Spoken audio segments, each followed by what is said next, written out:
I know personally as a professor dealing with college-age men and women, young men and women, and sometimes with high school kids. And of course, the question arises even younger people, younger children.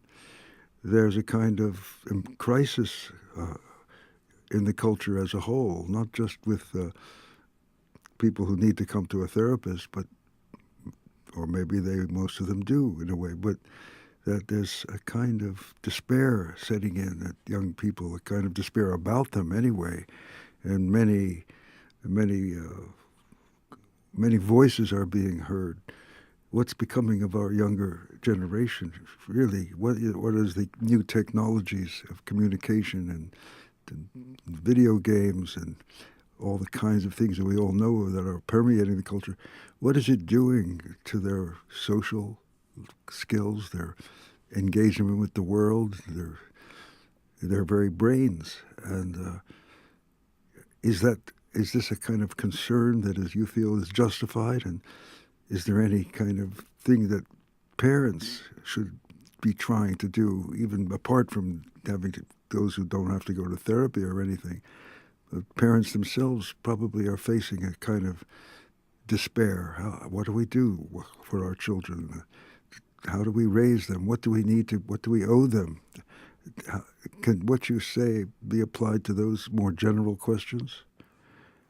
I definitely feel the despair, I think, out there.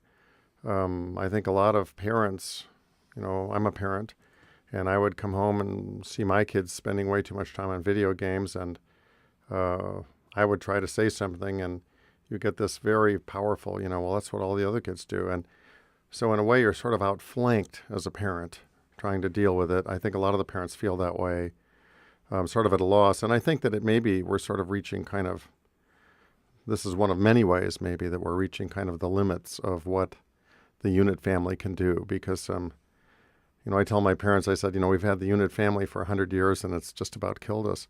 Because, 100 years ago, we lived in much larger families. Average family size has gone from, 6, 8, 10 people, in the 19th century.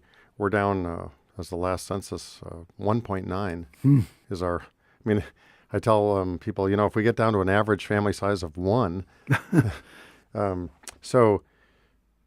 I try to sort of say to the parents, I know there's a way that we can work towards lessening screen usage. I don't know how to tell you how to do it, but average screen usage is 7.5 hours a day now for these kids, and that's 7 days a week.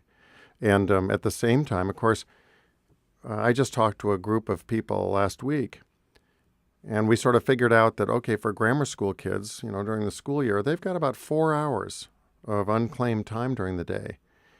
Maybe in high school, it's down to 2 hours. And I think what I would answer you is to say, the first job of childhood and of latency and of adolescence is for children to learn how to play one-on-one with another child or to be with a group of children. And I think, this is kind of running through a lot of material real quickly, but if you really look at how the brain does things, there's a schedule. The brain needs to learn stuff. The earlier the better for an awful lot of tasks. And if it doesn't, it either gets learned much more poorly in the future or not at all. A couple of simple examples are, if you have a child born with cataracts, you don't get that cataract out in the first year. That eye will be blind because the completing of the circuit by external visual stimuli coming in and hitting the retina and so forth, that's what's necessary for that eye to see. But in exactly the same way, we learn to imprint on phonemes and recognize the sounds of our own language. We do that when we're 2 or 3. We learn languages in general about that time, and the more years after that, the more poorly we learn it. Everybody understands that.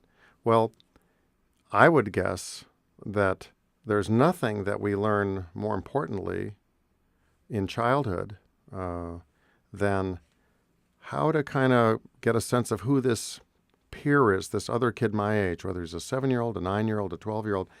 And I need to get savvy. I need to get a sense of how I can safely get along, tell safe people, tell people that maybe aren't so safe?